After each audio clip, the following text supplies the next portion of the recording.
panel discussion experts to come on to the stage. I got Suman Roy, Chief Executive Officer of Feed Scarborough, Saif Rabi, the Managing Partner UAE at Logic Consulting, Obi Abuchi, CEO of Core Leaders International, Franco Pedregosa. I think there's one that's not coming. Let's see, where's Saif's not here. Okay, no problem. We'll catch him next time. Franco Pedregosa, CEO and President of Fig Tree Companies, and Heather. How are you? Coming up to the stage is Heather Marie Ogburn-Stokes, CEO and founder of Serenity Light Recovery, LLC. Welcome to the stage. I can't wait. Give him a round of applause. Show him some love. Panel discussion, crisis or opportunity?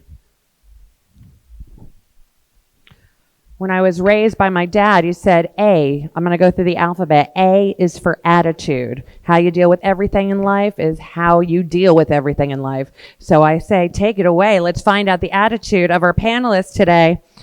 Crisis or opportunity? I'll see you guys soon. Fantastic. Good afternoon, everyone. To the 5 people who answered, good afternoon, and to the rest of you, good afternoon.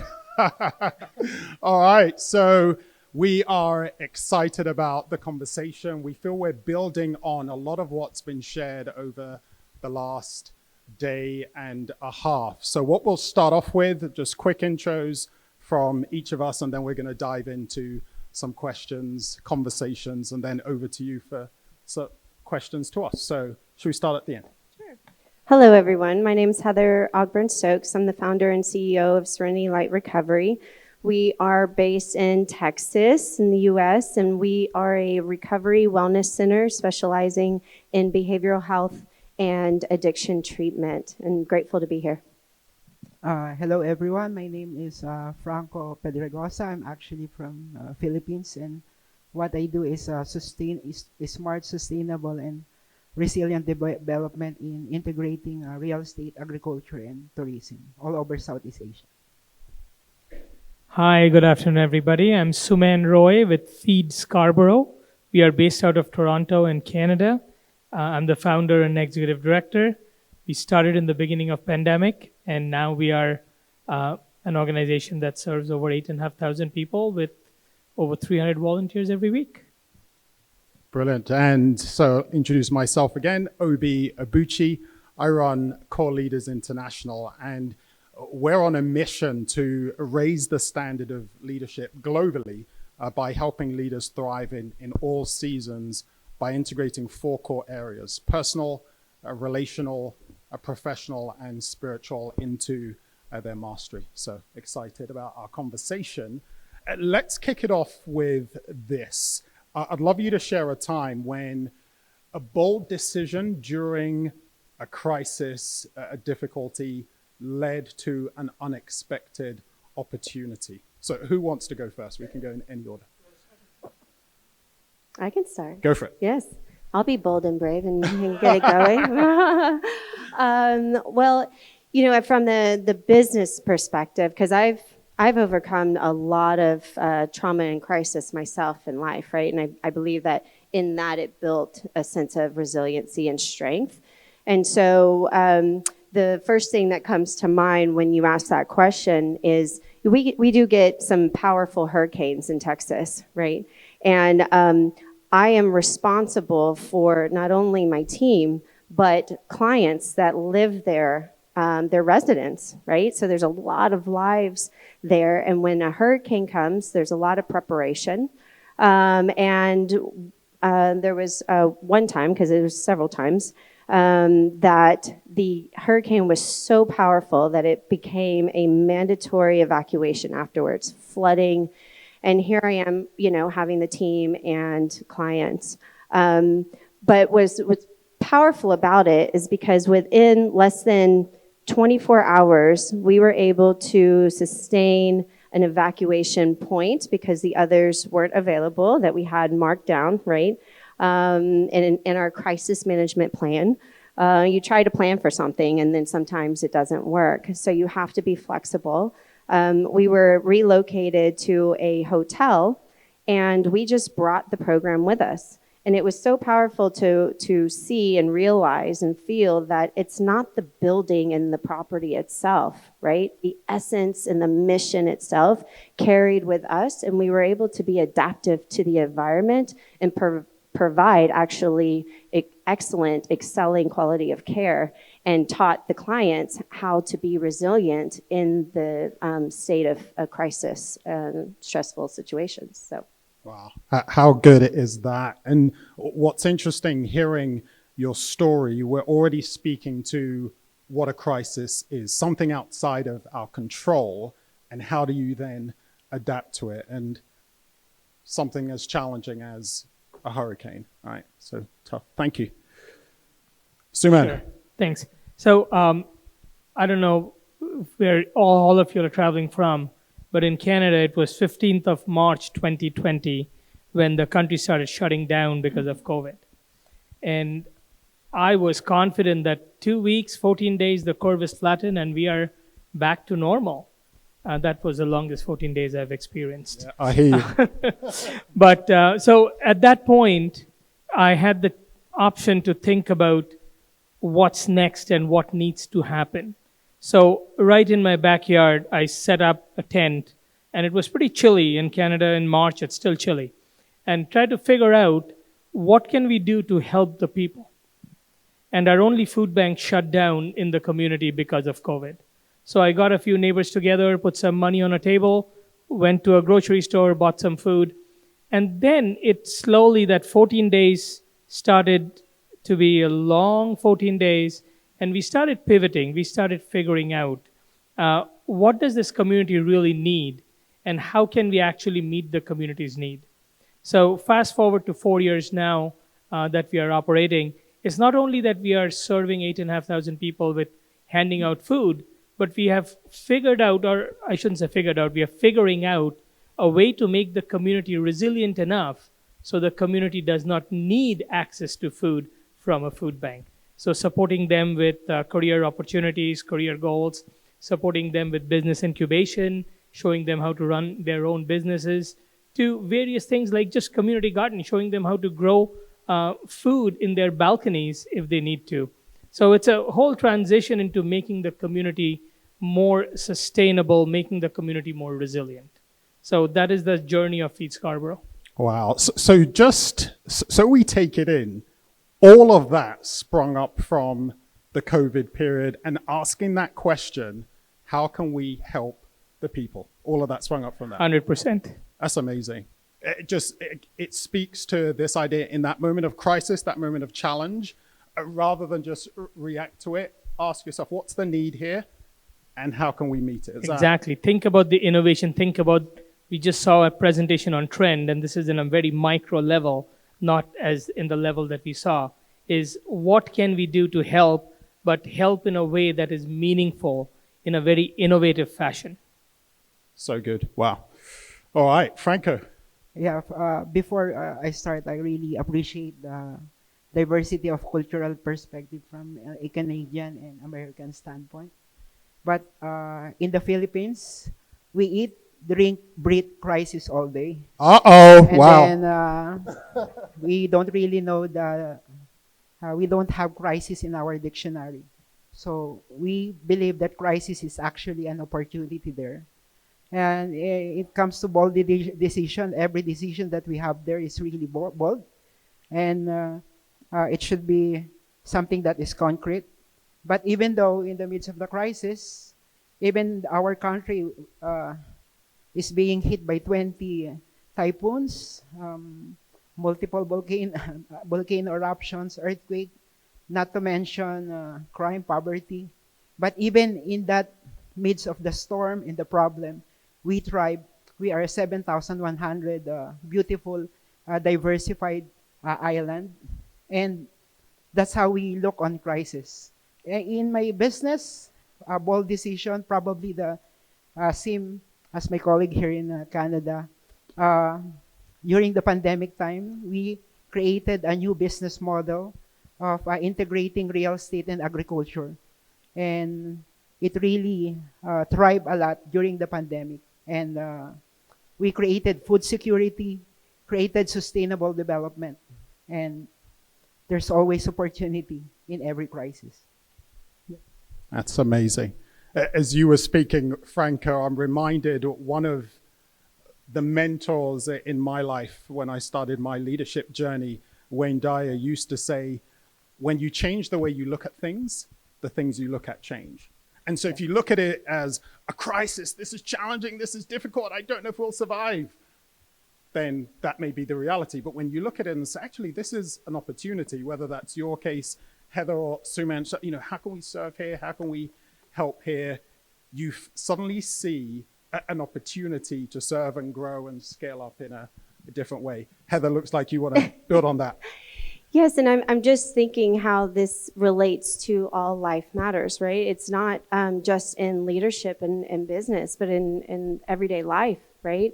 As I mentioned before, went through a lot of crisis ongoing, but I'm a person in long-term recovery, and that is the pure reason why I developed the mission, right, or had the mission to create and develop a treatment center that is compassionate and loving and really focused on the true healing, right? Because I experienced it myself, and I know what it was like to live day in and day out in that crisis, right? And the moment that my life transitioned, right, and transformed, and I found freedom and became more resilient and strong, is because I learned different ways to navigate it, new way to live, right?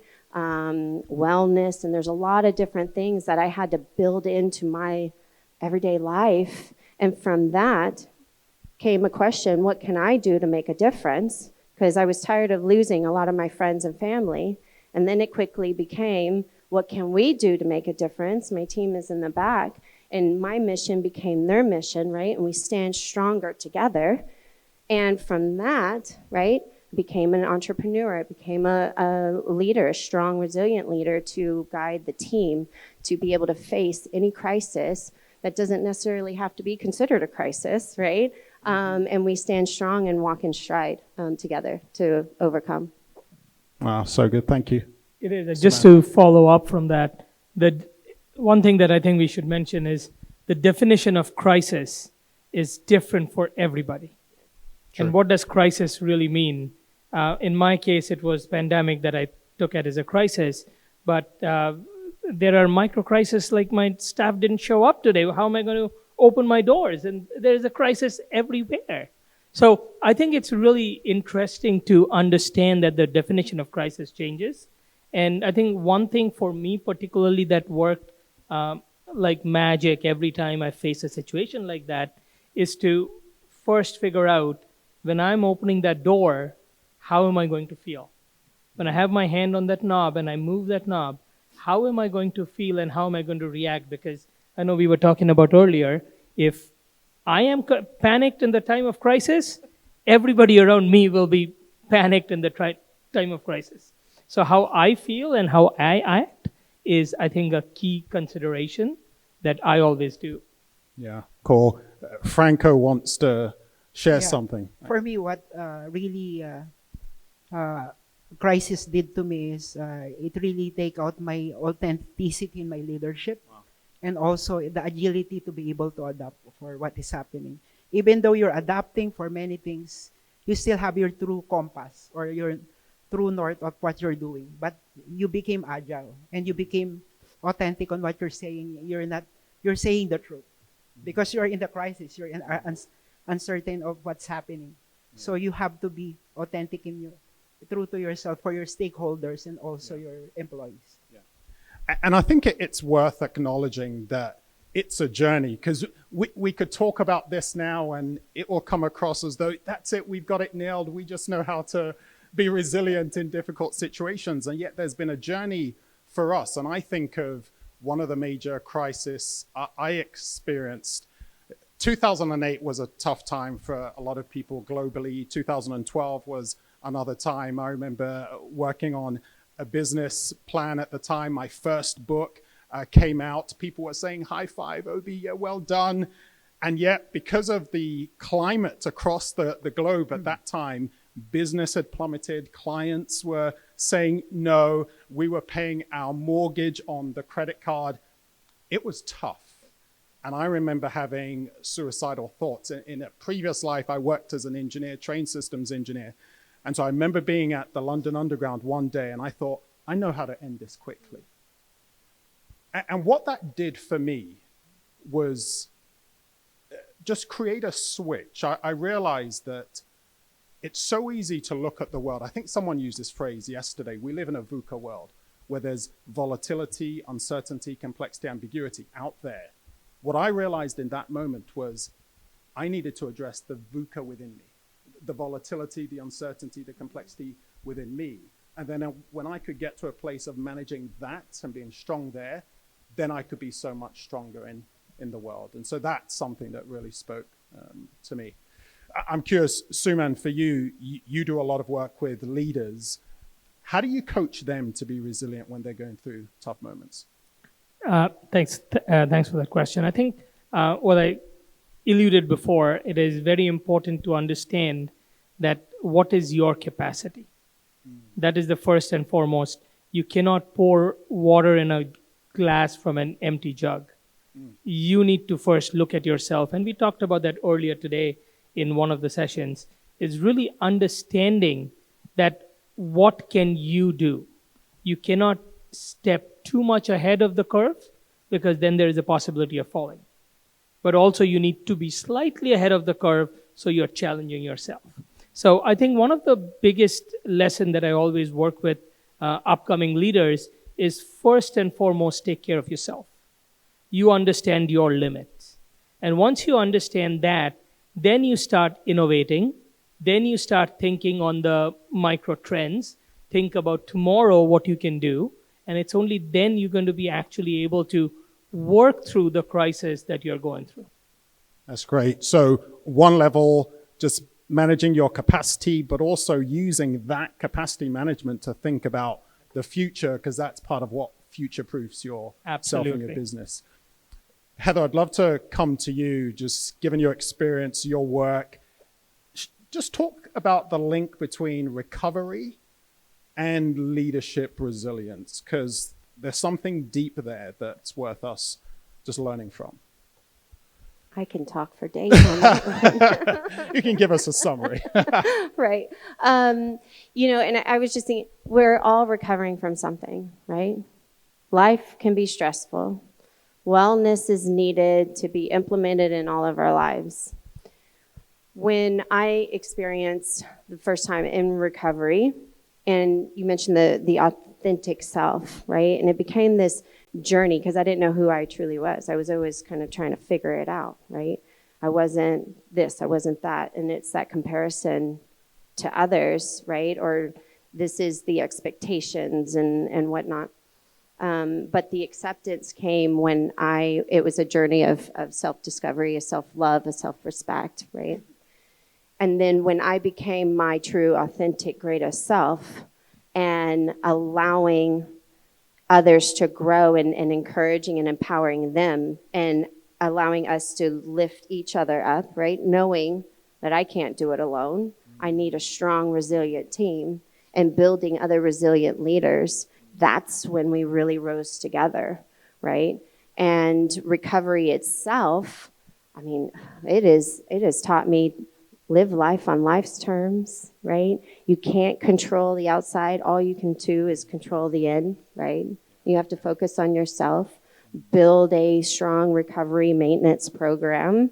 And what does that look like for you? That's self-care, that's, wellness, it's connection. A lot of, and a lot of talk with the AI and technology, and it's beautiful, but don't forget about you and the connection to others and eye contact, right? For me, that feeds my soul, and that creates a stronger self. And then I can lead alongside of great leaders, yes. Wow, that's beautiful. Wow. So the two things that stand out to me there, one is, yes, we're talking about being resilient as leaders, but don't forget the network, the people, the relationships around you that help you to be resilient. So resilience isn't just a silo journey, it's a community journey. And of course, the importance of yes, looking after self, but what can you control? Again, crisis about something outside of our control. What can I control in that situation? And that's what I come back to. I've got a question for Franco now, but before that question, I'm going to throw something out to the audience because I think this will set this up. COVID, the pandemic, for some people, and we've heard this already, they thrived through it. But when the pandemic hit your country, if for the first couple of months in your business, the income dropped, just put your hand up, please. I just want to.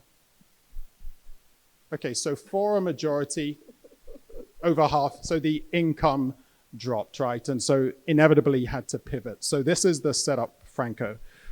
On the one hand, we could talk about resilience, but yet in a moment like that, people are thinking short-term survival, long-term opportunity. Short-term survival, long-term opportunity. I need to survive right now.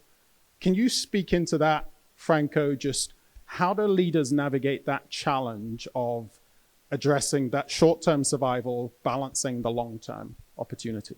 Yeah, well, the significant challenge for that is the fear of the unknown. You really don't know what will happen. And of course, you will start to panic when your income will drop and you don't know what is going to do. But if you really have a strong business and moral compass, that is very that is very unique, and you know what really you are doing will make a difference, and you learn how to become an agile person. At the same time, if you are in a pandemic or in uncertainty, you must have a lean management system so that your agility would be able to not turn into waste and make it a strong operations moving forward. So I think you would be able to survive it if you have a strong, constant, something that is constant to you, that you know that this will work, and relay it to your people. Be authentic with your people and say to your people, let's go, we can do it. So that's it. So good. Heather wants to jump in there, but you can just tell there's experience, Franco, when you say, hey, for us in the Philippines, crisis happens all the time. You're speaking from experience. All right, love that. Go for it, Heather. I just want to say, I would say it's mission before margin. Yeah, of course. Yeah. All the time. Wow, cool. So here's something I can imagine some people here listening, lots of great stories. If you had to share an underrated skill that leaders need to develop in order to be resilient in moments of crisis, what would that skill be? Suman. I'm going to repeat what Franco said earlier. Be yourself and authentic. If you cannot be somebody else and expect people to trust you. So as a leader, even in the crisis or not, if you are authentic, it'll go a long way. So be yourself. For me, it's very simple. From a crisis country, from a third world country, you just never give up and keep on going. That's it. I think for me, it comes down to emotional intelligence and self-regulation. We can always have those moments of, get intense, right? We can say passionate sometimes, but to be able to bring yourself back down in that moment, to be regulated, to create that positive energy instead of because negative energy is just toxic and it will cripple any company if you let it take over. So in the state of crisis, right, the emotional intelligence and being able to self-regulate, to be able to provide that positive atmosphere to promote positive outcomes. Nice. And I would add, it would be the skill of one word, alignment. And alignment in what I mentioned at the start, that we tend to focus on 4 core areas. When I work with some leaders who will come to me for coaching and OB, we're burning out. And when you get beneath the surface, there's misalignment in one of the areas, either the personal area, there's not a lot of the self-care, the emotional, mental wellness, or it's probably the relational. You know, what you said earlier on, it's that relationships aren't strong, that if you are navigating a divorce, for example, it's hard to show up and be your best self. And so just the alignment in the relationships, the professional, just really playing to your strengths, and then the spiritual component, having that deep sense of purpose, that clarity about who you are and your best self. And so that's what I would say, that skill of alignment in all of those areas. Before we open it up to the audience for any Q&A, is there anything else on your mind that you think I'd love to throw this out as a tip, an idea, just to develop resilience? Following up from what you just said, I think one thing that worked for me that I think everybody should think about is do not be afraid to admit a failure. If it is your bad day, do not think that, okay, it's my bad day, let me take a step back because tomorrow I'm going to run faster. So understanding that piece, I think it's very important, not only for a leader, but even to pass it on to future leaders. Brilliant. I could Heather say, Franco? I don't know. We can have longer chats later about it, but it's just be bold and brave to stand out and make bold decisions, to think outside the box, to create real change. Yeah, for me, I think one also very important is the spiritual component that you said. Mm-hmm.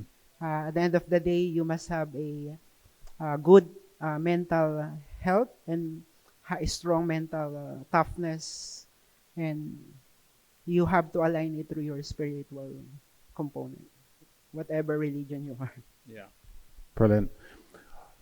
Rachel, we've got a question for the audience before they ask throw you some, anything? Our way. Cool. We've got a lot of wisdom here in the room, and so we'd love to hear, how do you help your teams or organizations stay motivated and focused when external demands and pressures could overwhelm them? So we'd love to hear some responses to that, and then some questions to us.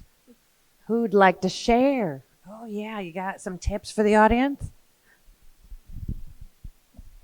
So for one of my clients, I've implemented Winning Workplace Wednesdays and just encourage the leadership to sit, have lunch, have conversations, stop,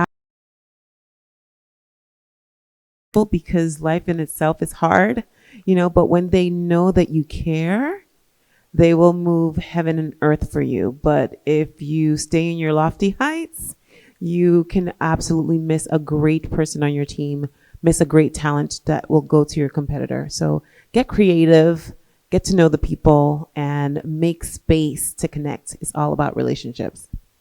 I like that. Winning Workplace Wednesdays. So can we all steal that? There's no copyright on it, right? Thanks. We'll be thinking of you every time we do it, I'll tell you that much. Hello. I would suggest we should involve the team for any decision making and all.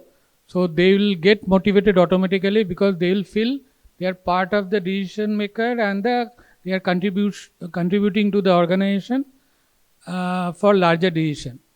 Another thing, if something create for failure also, we should not blame others. We should accept the failure for ourselves to grow further. If we blame others for our failure, that means we'll never learn from the failure and will not grow.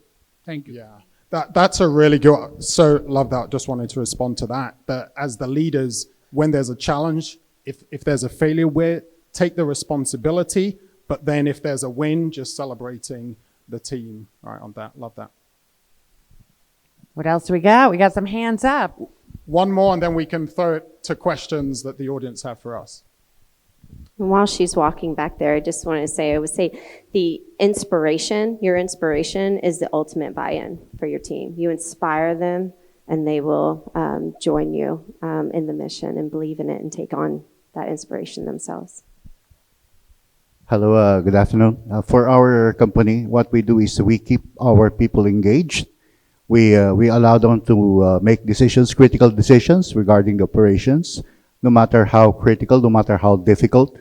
And when it comes to the consequences, if in case they fail, it would be the leader who would take full accountability of the mistakes, since it was his decision to follow the recommendations of his people. So by keeping the people engaged, by keeping our employees engaged, it allows them to grow as leaders themselves. Brilliant. Thank you. Any questions from the audience? The audience.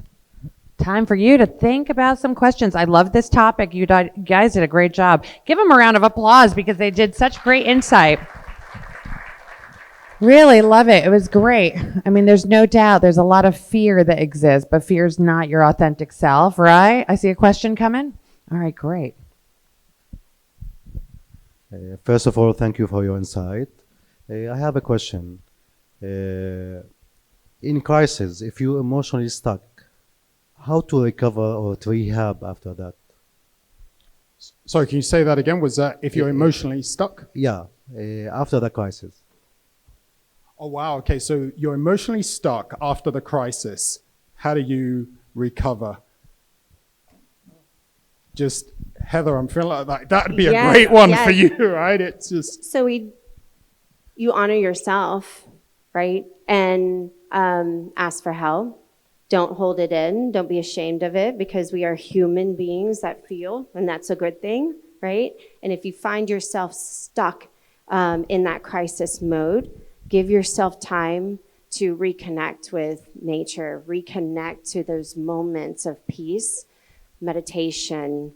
There's yoga, there's exercise, there's a lot of different wellness modalities that can get you unstuck and retrain the brain and release serotonin and dopamine, and I can get into the science part of it, right? But honor yourself to be able to ask for help. And I just want to share one thing, that gratitude, I believe, is key. It itself will release oxytocin because you're building that sense of trust within and an acknowledgement of gratitude. And it's impossible to feel fear, anger, sadness, and grateful at the very same time. So in that moment, say something you're grateful for, and it will bring you out of that state. And you can we have stones at our booth. Come see us and I'll tell you more about it. But it's just you build in these practices of resiliency and wellness, so you don't have to be stuck anymore. I think very quickly, and I love Heather's scientific words, but from a very layman's perspective, when you write in a piece of paper and you make a mistake, you scratch it or rip the paper off and you start a new paper. So there is no shame, I feel, in a hard reset in your mind and say, hey, this is not working, I'm stuck.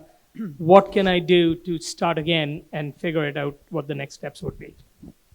Amazing. Thank you so much, panelists. It was a great discussion. I've enjoyed it thoroughly. I know our audience has done so as well. We want to invite you for a picture right now.